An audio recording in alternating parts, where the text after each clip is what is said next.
Welcome to Riffin' on Jazz. I'm Howard Robertson. And I'm Malvin Massey, and Riffin' on Jazz is your weekly visit with friends talking about the music that we love. That classic African-American art form called jazz.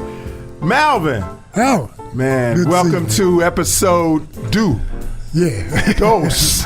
It's good to be back and doing this and thinking about jazz again like we did the last time. It was really cool, man. Yeah, I enjoyed that. that. And today, special. Speaking of jazz, we're going to talk about jazz definitely and definitively. Like, what is jazz, man? I mean, it's so maligned, so misunderstood. So many people have so many different ideas about the definition of jazz, and we're going to get into that today. All right, yeah. Get into that today. And as a matter of fact, we're going to let the masters of jazz talk. Okay, we're going to start with Rollins, right? Let's start with Sonny Rollins. All right. See what he's got to say about it. Well, jazz is a force of nature. It's a feeling. It's a sense of liberation, sense of communing with nature, with higher things. That's what it is for me. For some people, it's a sense of abandon.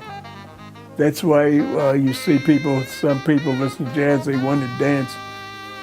That's an element of it. But people go to church and they also have a sense of abandon and they dance and everything in church. So I am saying that because people that want to detract from jazz would say that, oh, it's abandon. That means you're doing something evil.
That's the theme for the day, man. We're going to let the masters define jazz. And that was the great Sonny Rollins. Yeah, and who could do it better than him anyway? Who could do it better? And because of Rollins being the artist that he is, and his definition of it, it sort of sets a background for everybody else's definition to fall behind that. Right. Right. Because I think what he said was cool. But we're going to find out.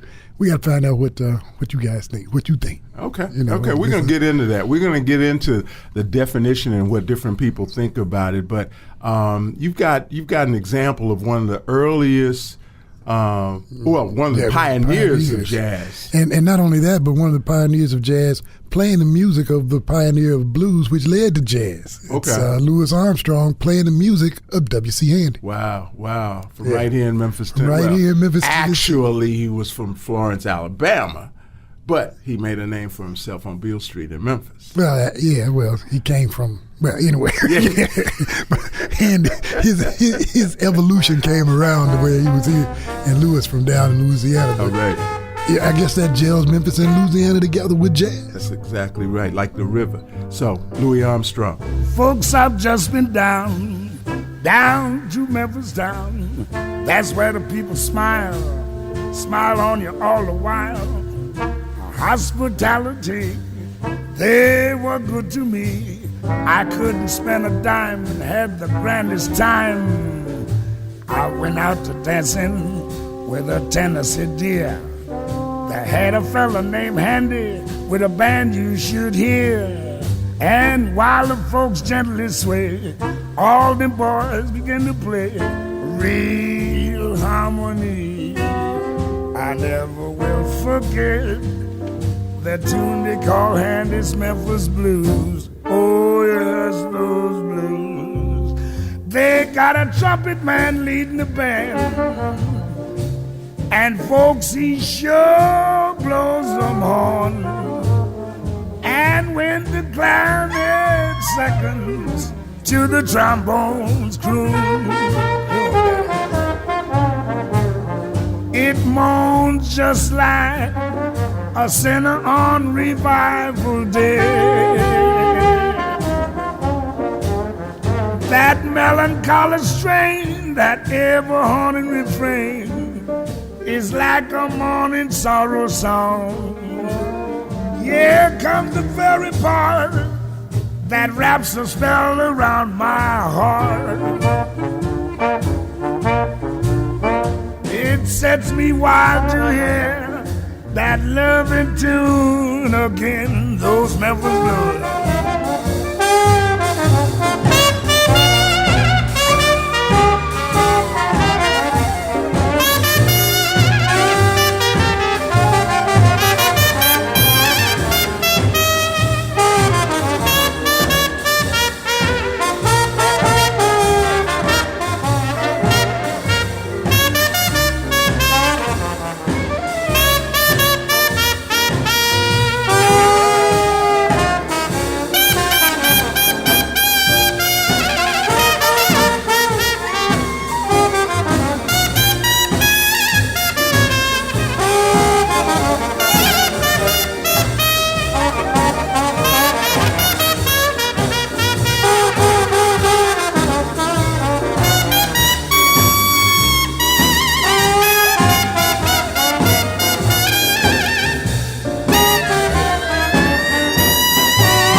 Great Louis Armstrong, playing a quintessential Memphis cut. Memphis Blues. That's right. That's right. That's amazing. Memphis name been in W.C. Handy. Yeah, Memphis name been in music since all this time. Oh, you know? Have you heard the designation? Memphis is mentioned in more songs than any other place on earth, and heaven.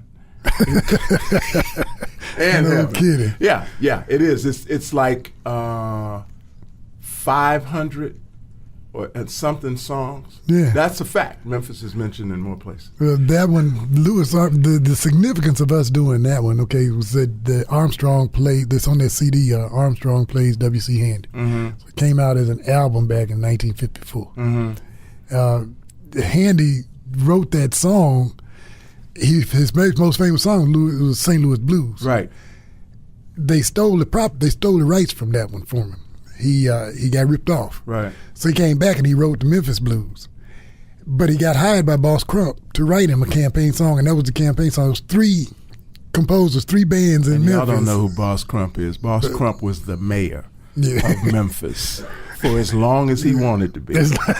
It was 3 bands in Memphis playing down on Beale Street, and W.C. Handy just happened to have one of them. Okay. And it was 3 candidates. Mm-hmm. And Handy was hired by Boss Crump. And he wrote that campaign song that turned out to be the Memphis Blues. And the rest is history. The rest is history. Now, so we talk about blues. We know what blues is. As a top jazz jock for a lot of years, I'm not going to put a number on it. I'll get it wrong, but a lot of years. It's been a while. So what's your definition of jazz? Now, see, that's a hard one, too, because I look back on the history of it, the whole thing, all the way back from where it came from, and when I first got into it. And, when we were Mr. Thomas, he got us into major jazz, right? Weather Report. Right. That's the first time I heard that. Doc Severinsen and all these things. But my dad used to listen to Nat King Cole all the time. Right. And he also used to talk about how they would walk the tables at the Hotel Men's Improvement Club down there on Beale Street when the swing bands were going, Jimmy Lunsford and those guys. Right. So it's really hard to categorize jazz as anything but just great music. Like Mr. Thomas said, sounds that are pleasing to the ear. Right, right. Well, you know what? That's a great point. I looked up a number of definitions of jazz, and they were different, but the thing that was the same, what was consistent about from definition to definition, is two main things. Number one is jazz is an African American art form. It was created by black folk. Number two is quintessentially American. Did not happen, did not occur anywhere else on the planet but the United States. So it's kind of like we can attribute other music forms to that as well. Spirituals, blues, R&B. I mean, the paper that I had to do back in undergrad, I don't know if I mentioned it before, okay. but in the paper that I had to do was a description of jazz, or where I thought it came from and the history, and I did a lot of research on it. So it started basically with the slave work songs, which my mother taught us some too, because they know from. But the old slave work songs went to Christian songs, gospel songs, because they were learning Christianity. They mixed those gospel songs with those work songs. It was a mixture of Africa and America then. Right. Those Christian gospel songs turned into the blues. And the blues, through Scott Joplin and those guys with their ragtime, started refining it into jazz. And every other music in America that has been popular culture music has come from there. Right, right. Symphony music is European, but the jazz is American. And there's something that is something about jazz and its existence and its sound that is all about us. And let me tell you what that is. European music is written, okay? It is written. It is on paper, and you play what you read. You don't typically add to it. You don't take anything away from it. But you absolutely don't improvise. But you know us. You know us. Well, it was a matter of survival. We are going to improvise. Absolutely. It was a matter of survival. Absolutely. Basic survival. And all of us certainly couldn't read music. No. So we would take a basic rhythm and do our own thing with it. And so it's freedom. I mean, but I'm going to tell you something though. When you say that though, most of the early jazz musicians were trained musicians, right? Because coming from way back in the day, they had to be the entertainers. Right. They had to perform the music that people wanted to hear. So they had to know how to read. Yeah. As this next group that we're going to hear coming up had to. This is the great Duke Ellington and his band. You think they weren't reading some things? So absolutely, totally accomplished musicians, and check them out. They could improvise a little bit too.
Edward Ellington, also known as the Duke. Yes. One of the greatest of all time, and his band. Yeah. It was amazing to me, man, that cats like Duke and Count Basie could have such a big band with so many stellar Artists involved. Brilliant musicians, yeah. You know, and that tune, the A-Train, written by Strayhorn, who was also right there with him all along. Absolutely. Turned out to be one of the seminal pieces of jazz, swing music, starting off.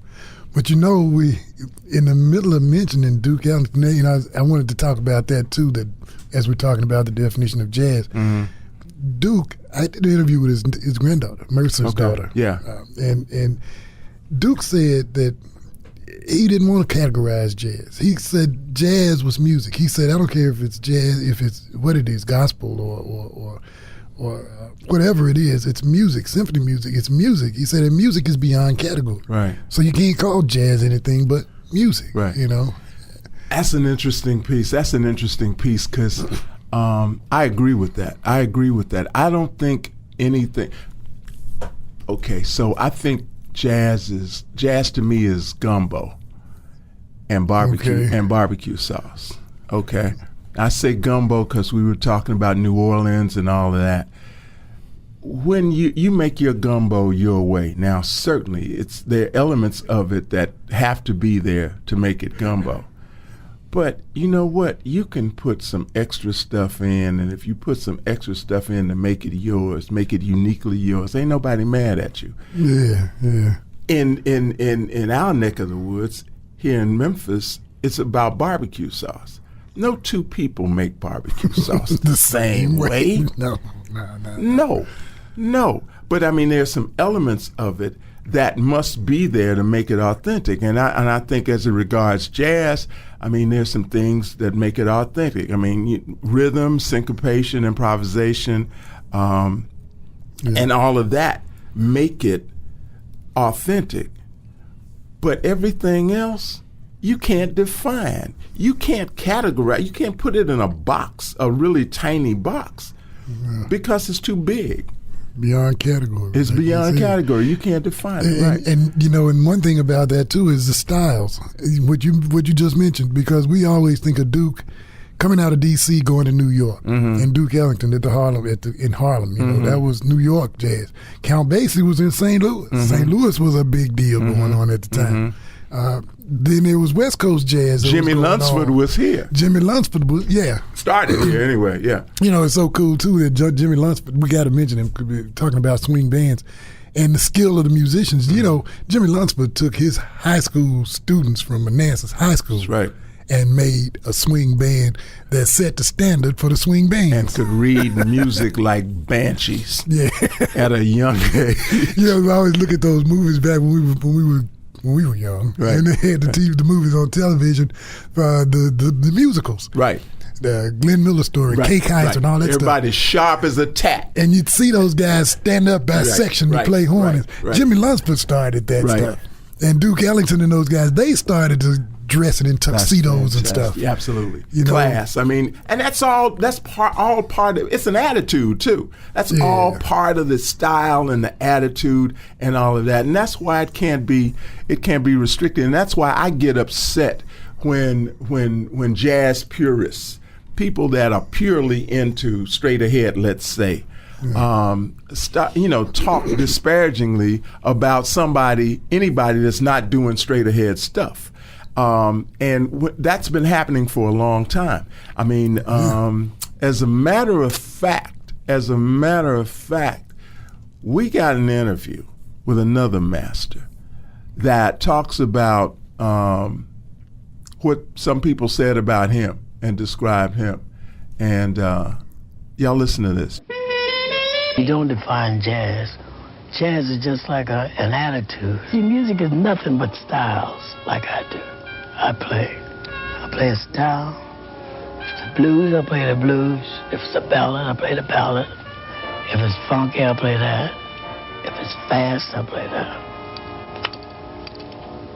Not one style. You know, like people say he's sold out and shit like that. I don't know what they're talking about, and I don't care to try to think like that. You know what I mean? Mm-hmm. Sold out. Oh, I missed that one. No, that's some bullshit. They did, No, yeah. That's what musicians say when they're lazy and don't want to learn different things about music.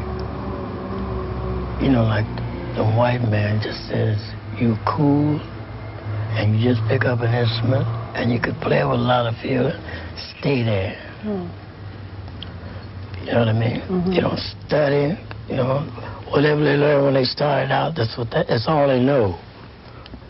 People like that say that. Jazz is just like an attitude. It has a center to it, but it cuts the sound so you can like shape the sound with your mouth. You know? And if you've been doing it as long as I've been doing it, it's just automatic. It's just one. Okay. Ain't nothing but a move. Jazz. To Europeans, it has a meaning, says Miles, and to Americans, it has a meaning. When they say jazz, they mean a concept that a person has that's not straight as legit white composers, old composers, Russian or whatever, have. You know what I mean? Mm-hmm. Here, it means that you're a nigger and you playing an instrument that you didn't study. That's what I get from it. So I ignore the critics. That was the master, Miles Davis. Yeah. Miles sounds like jazz, you know? Yeah, he's got that voice. He's got that voice, like yours. Well, I like yours. appreciate There's that. a sound of, there's a real cool sound. And you can't sound like Miles. You have to sound like you're almost whispering. Miles, I love it in his book, Autobiography of Miles Davis. Mm-hmm. Anyway, he's got a part in there where he was so frustrated about his situation because, you know, he said everybody comes up to him and talk to him now about coming up from the bottom and you know, being success. He said, my daddy was a dentist. That's right. I don't know nothing about no bottom. Yeah, I wasn't poor. What are you talking about? He was his own man. He took lessons. Yeah, absolutely. Absolutely. Now, can you imagine somebody forming and shaping their lips to say that Miles Davis was a sellout? Nah. Well, because he was doing something different?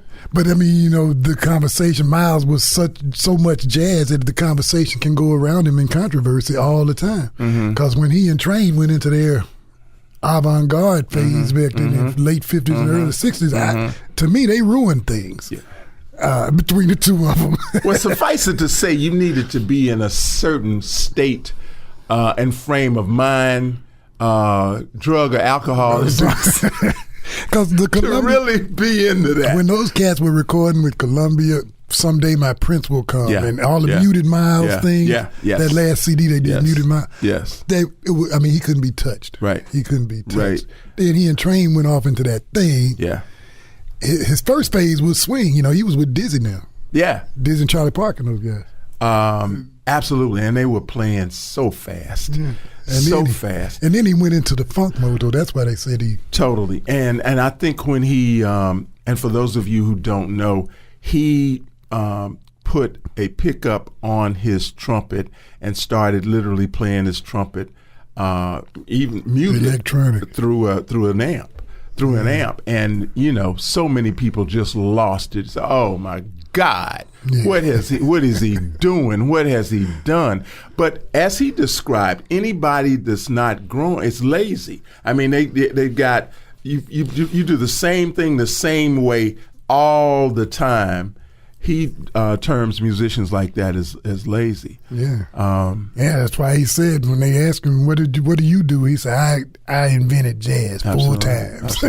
Absolutely. The last one being, you know, the whole electronic funk with Bitches Brew and all of that. I can't think of the name of that last CD. That was killer. There's one little fact I wanted to pop in there about Miles. He had a kid that was playing piano going to Europe with him, and he asked him, do you play funk? And he said, no, I don't play no funk.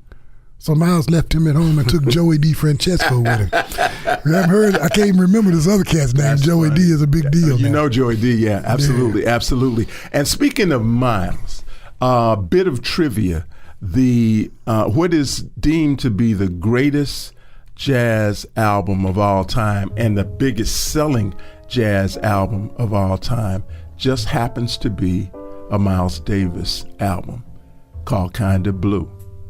Oh man. And here's a cut from that.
We are riffing on jazz on the KUDZUKIAN Network.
We are riffing on jazz, definitely and definitively. We're letting the masters, Malvin, letting the masters describe what jazz is. Yeah, that was great. That was a great piece. Starting out with Miles Davis with So What, and then segueing into Mel Torme and Ella Fitzgerald, defining all the different kinds of jazz. And they mentioned quite a few of them. Absolutely. Too. They mentioned Absolutely. The whole thing. That's something about jazz too. We talk about it as an entity of its own in itself, but there are so many different segments of it, like they said, swing and the pop and the bebop. And it's the whole gumbo, thing. man. It's gumbo. Yeah, we talked about it last show that CB said that Charlie Parker and them started playing fast because Glenn Miller and them started taking the gigs and playing the way they used to play. So they had to come up with some kind of something different. Yeah, something different. But that's the beauty to me of jazz and so many things. And these guys and ladies could do anything they wanted to do. We were pointing out to our producer, young fella, bless his heart, Larry Robinson. But we were introducing him to the idea that Mel Torme, who he just heard doing that scat with Ella Fitzgerald, wrote the Christmas song. Chestnuts roasting on an open fire. Now, if he didn't write anything else in life, the royalties of that would pay for a lot of stuff. But the side story on that is he wrote that song, and I think it was with Al Kahn, but I'm not sure. But he wrote the song for himself. And when they got through writing it, they had to have somebody to sing it. He said, Nat's got to sing this. Nat King Cole, baby. And he took the song to Nat King Cole. Call Nat. Now that's jazz too. Absolutely. That's the idea of jazz. But so many people miss it. They miss. You take somebody like Ray Charles. Let's talk about Ray Charles. Is there any genre of music that Ray Charles couldn't do? He did them all. No. He did them all. He probably started playing in the church. Yeah, probably started playing gospel or whatever. But he evolved into jazz He played blues. He could play. Well, actually, he played stride. He learned how to play. And don't they call it stride piano? Yeah. Piano, yeah. And not only that, he played country music. Country, pop, R&B. Hit the road, Jack. Sold 9 zillion records. And you know what? I love the idea too. During his heyday, you know, his music director was Hank Crawford from Memphis, Tennessee. Yeah, definitely. Yeah. But I mean, so many of these guys showing you their versatility. You know, a lot of people thought, or maybe still think, that so many people played smooth jazz. You know, people that had a problem with smooth jazz, straight ahead people that couldn't stand smooth jazz. And if you mention Kenny G's name, they throw up. Yeah. But a lot of them, I think, really dissed the professionalism that these musicians that played smooth jazz and made a living. A lot of them made a living in that genre. They thought they did it because they couldn't play anything else. Because they couldn't play any better than that. Are they crazy? And you know, there's a lot of covers going on in there. Stevie Wonder probably is the most covered musician ever, or songwriter ever in the world. Absolutely. Because of smooth jazz artists, a lot of them.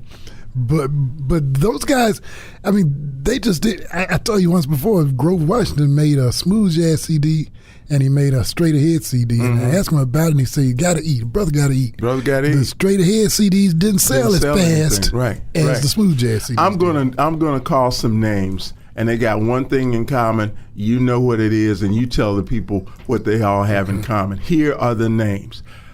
It's a who's who: Herbie Hancock, Freddie Hubbard, Chick Corea, Quincy Jones, George Duke, Chuck Mangione, Donald Byrd, Lonnie Liston Smith, Stanley Clark, Russell Ferrante. Am I through? From the Yellow Jackets, of course. From the Yellow Jackets. What do they all have in common, Malvin Massey? Every one of them is an alumni of the Art Blakey Jazz Messengers. Art Blakey. Jazz Messengers. We looked at a list. Yeah. There were 217 notable, tremendous musicians that came through that played with Art Blakey. Roy Hargrove said that Art Blakey did more for jazz and building jazz artists than anybody else in the history of the music. Absolutely. So they weren't playing smooth jazz, or they don't play smooth jazz because they can't play anything else.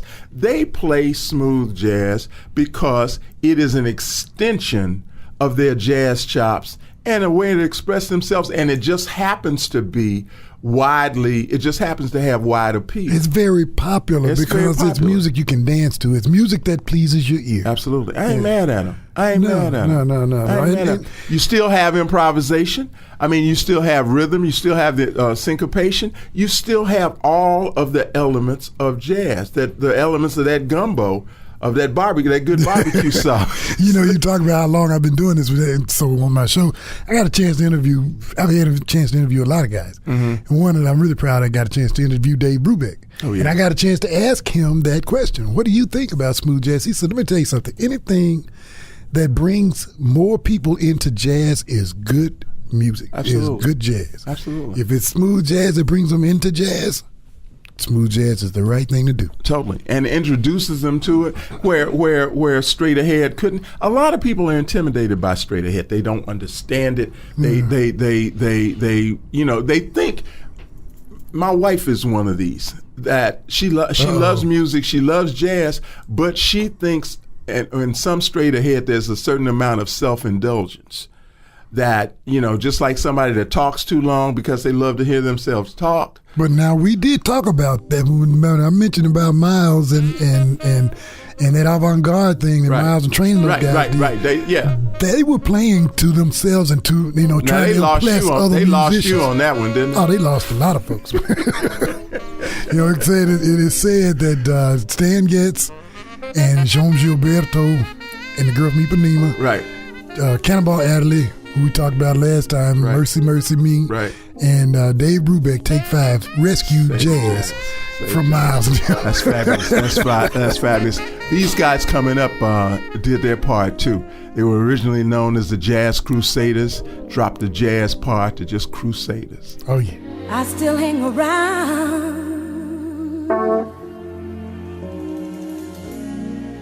neither lost nor found.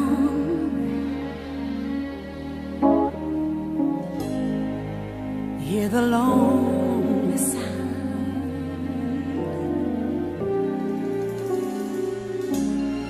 of music in the night. Nights are always bright.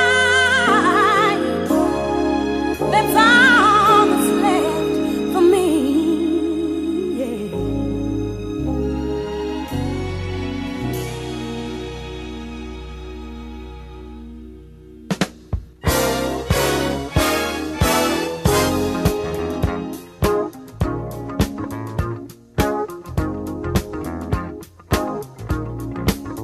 I'll play the street life because there's no place I can go.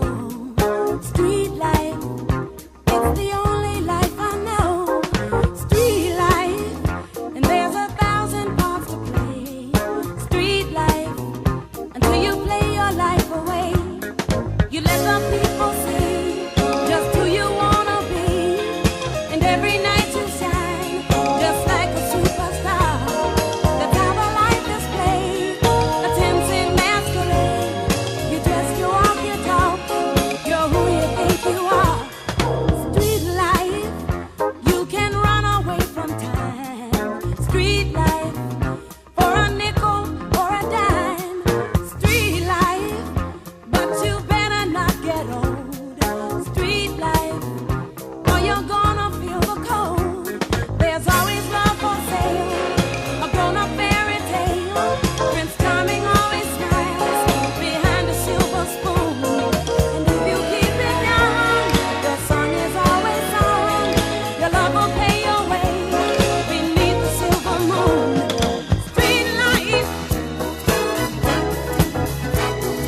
street life, street life, oh, street life.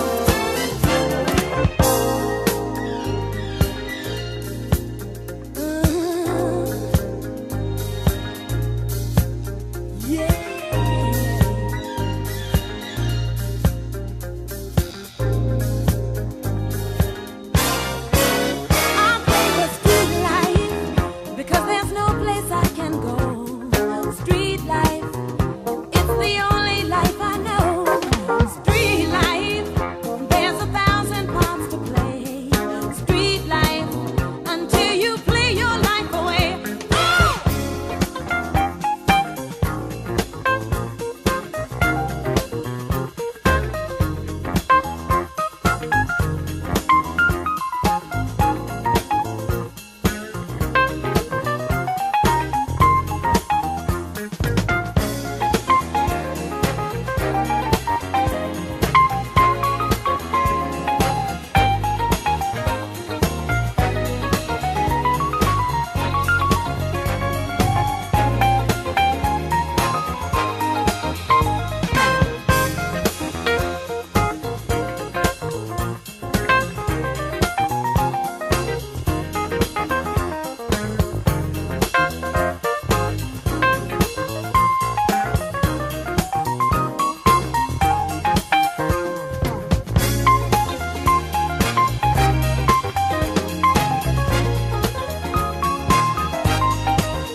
Street life, street life, street life. The Crusaders. Great group. Sticks Hooper on drums, yeah. Wilton Feld on saxophone, Yes. Joe Sample on the keys. Joe Sample. Who else was in there? There was several groups, guys in there. Wayne Henderson was in that band for a while too. Yeah. Fantastic group. So, Jazz, definitely and definitively. What have we learned, boys and girls? I think we have learned that it's exactly what you said. It defies category. I think the synonymous things about the origins of jazz are that they are quintessentially African American and quintessentially American. And that without those two elements, without Africans in America, there would be no jazz. Exactly. And so you don't define it. I mean, something that broad, you can't have a tight definition for it. It's impossible. I mean, and it has expanded. It expanded the whole time. Even Dizzy Gillespie started expanding into the Latin side. He went down there to Cuba. He recruited the guys like Arturo Sandoval and Paquito de Rivera and these guys. Yes. Eddie Gomez went to Paris and heard Ileana Elias playing in Paris and brought her to New York to play with Randy Brecker and Michael Brecker at their club, not Slugs. But anyway, that was when Ileana came to America. Right. The Afro-Latin sound created into jazz from Brazil, from Cuba, from all these places. Beautiful. That's a whole nother thing, a whole nother even topic of conversation. Was Sergio Mendes playing jazz? Sergio Mendes with Oscar Castro Neves, who was Sergio Mendes' music director, by the way. Yes. Antonio Carlos Jobim was the reason that Stan Getz. Flora Purim. Erto Moriera. Yes. I mean, all of those sounds mixed in there. And it was Diz that got it going. Diz got that going. A good part of it. There's some other cats involved too, but Diz was the main one. And that's the beauty of it is the diversity of it. That you have Latin jazz. You have cats like we were talking about Russell Ferrante. From the Yellow Jackets. From the Yellow Jackets, of the Yellow Jackets. Now, how and where did Russell learn how to play gospel like he was raised in the Greater Triple Rock Missionary Baptist Church? How did that happen? The time that I asked him about that down at the New Daisy Theater, he said that because he went to a church, he played piano in a church. In a black church. I don't know if he. It was a black church.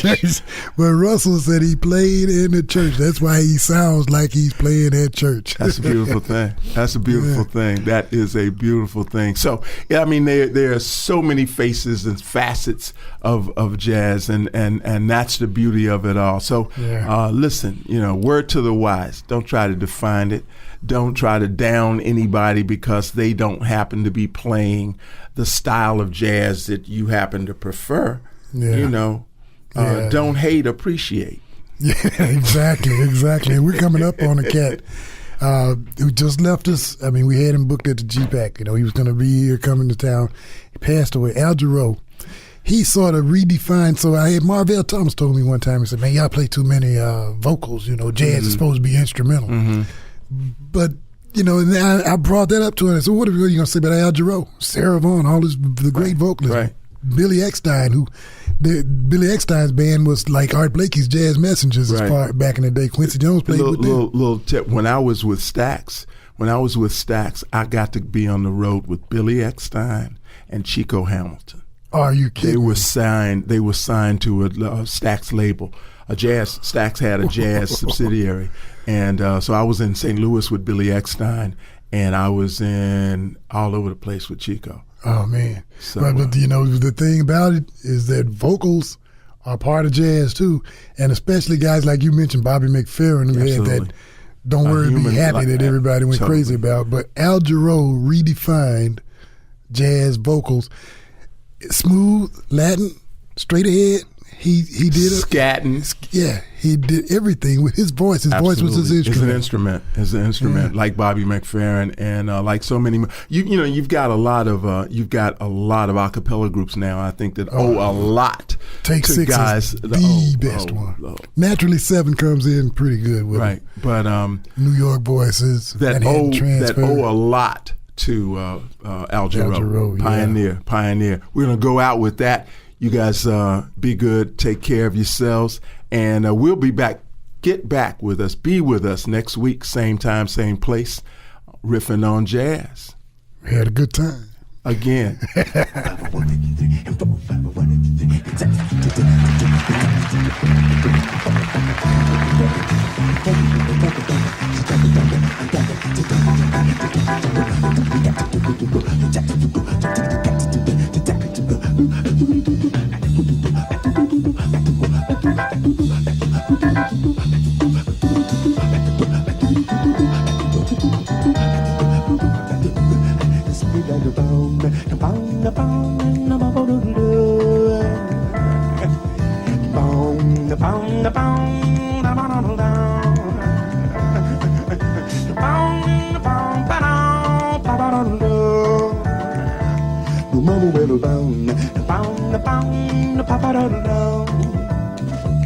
Now would you stop and take a little time out with me? Well, just take five, just take five. You stop your busy day and take the time out to see that I'm alive, I'm alive. Although I'm going out on my way just so I can pass by each day, not a single word do you say. It's a pantomime and out of time, still I know our lies out for me. Half a tingles down to my feet when your smile goes much too discreet, it's simply on my way. Now wouldn't it be better not to be so polite? Well, you look good, offer a light. You start a little conversation now, it's alright when you take it fine. Yeah. The pound, no mama, no down. The pound, no down. Won't come take a little time out with me, baby, take five. You thought you busy day and take the time out to see that I'm alive. Although I'm going out on my way just so I can pass by each day, not a single word do we say. It's a pantomime and out of time, still I know my lies out for me. Half the tingles down to my feet when your smile is much too discreet, it's simply on my way. Now wouldn't it be better not to be so polite? Well, you look good, offer all right. You start a little conversation now, it's alright when you're taking five. Yeah. Pound, no mama, no down.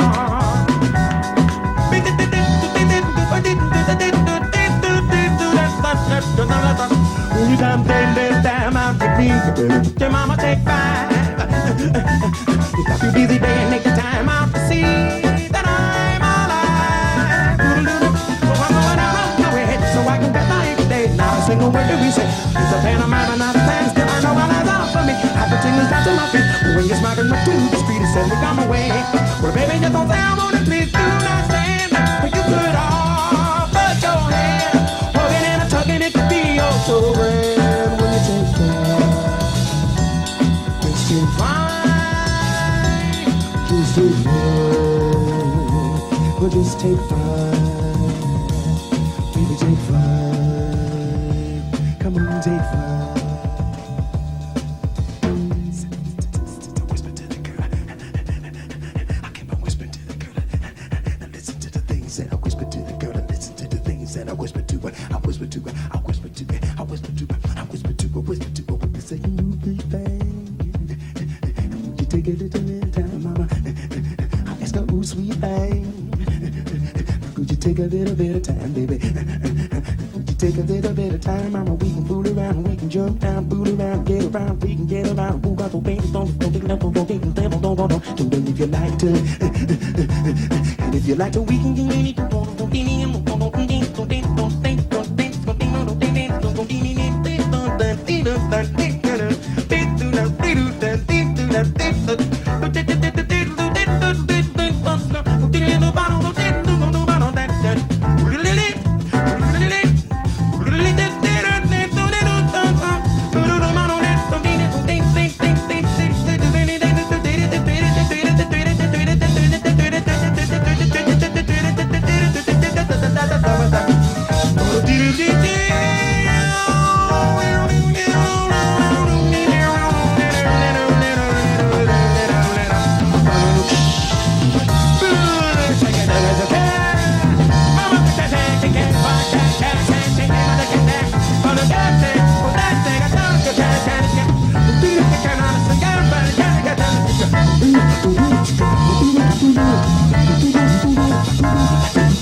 My music should matter personally because I feel like I'm saying what Robert Glasper has to say.